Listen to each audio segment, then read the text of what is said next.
आज की कहानी है अपमान का बदला। बहुत समय पहले की बात है। एक बड़े और समृद्ध नगर में एक बहुत ही धनी व्यापारी रहता था। उसका घर खुशियों से भरा हुआ था क्योंकि उसकी प्यारी बेटी की शादी तय हो गई थी। पूरा घर रंग बिरंगी सजावट से सजा हुआ था। हर तरफ रोशनी, फूलों की खुशबू और मेहमानों की चहल पहल थी। व्यापारी ने इस खुशी के मौके पर पूरे नगर को आमंत्रित किया, यहाँ तक कि राजा और रानी को भी विशेष निमंत्रण भेजा। शादी का दिन आया।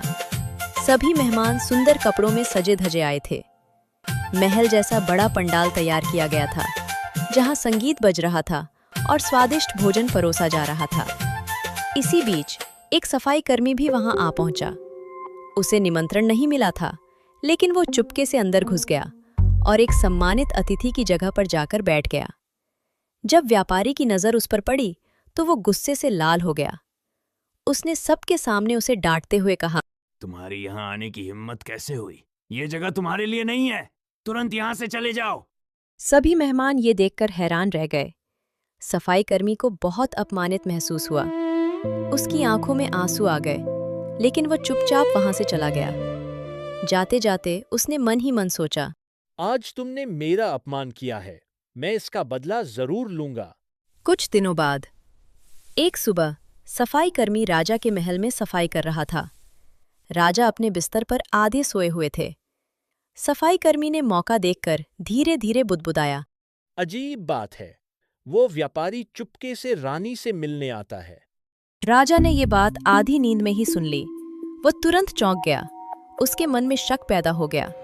बिना सच्चाई जाने उसने गुस्से में आकर आदेश दे दिया कि अब उस व्यापारी को महल में आने की अनुमति नहीं होगी।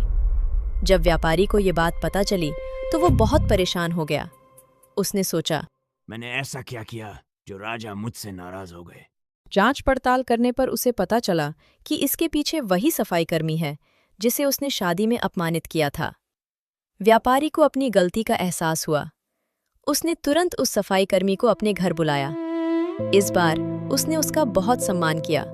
उसे स्वादिष्ट भोजन खिलाया, नए कपड़े दिए और हाथ जोड़कर कहा, मुझसे बहुत बड़ी गलती हो गई, कृपया मुझे माफ कर दो। सफाई कर्मी ने ये सब देखा और उसका दिल पिघल गया। उसने व्यापारी को माफ कर दिया। अगले दिन सफाई कर्मी फिर से महल में सफाई कर रहा था। इस बार उसने जानबूझकर राजा के पास जाकर धीरे से कहा, वाह, हमारा राजा तो बड़ा अजीब है। वह शौचालय में बैठकर नारियल खाता है। राजा ने ये सुना तो उसे बहुत गुस्सा आया, लेकिन अगले ही पल वह सोच में पड़ गया। यह कैसी बेकार और झूठी बात है, मैं ऐसा कैसे कर सकता हूँ? तभी उसे एहसास हुआ कि जैसे ये बात झूठी है, वैसे ही पहले वाली बात भी झूठी हो सकती है। राजा को अपनी गलती समझ में आ गई। उसने तुरंत व्यापारी को महल में बुलाया और उससे माफी मांगी। फिर से उसे सम्मान के साथ दरबार में आने की अनुमति दे दी। दोस्तों, इस कहानी से हमें ये सीख मिलती है कि कभी-कभी गुस्से या अपमान की भावना इंसान को गलत रास्ते पर ले जाती है और वो झूठ या गलत बातें फैलाने लगता है। लेकिन हमें बिना सोचे समझे किसी की बात पर विश्वास नहीं करना चाहिए। साथ ही हमें हमेशा दूसरों के साथ सम्मान और विनम्रता से पेश आना चाहिए, क्योंकि एक छोटी सी गलती भी बड़े परिणाम ला सकती है।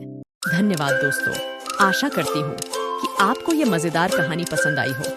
अगर आपने अभी तक मेरे चैनल बीहाइव टून्स को सब्सक्राइब नहीं किया है तो अब सब्सक्राइब करें, वीडियो को लाइक करें और शेयर करें। आपका समर्थन मुझे और अधिक वीडियोस बनाने के लिए प्रेरित करेगा। धन्यवाद।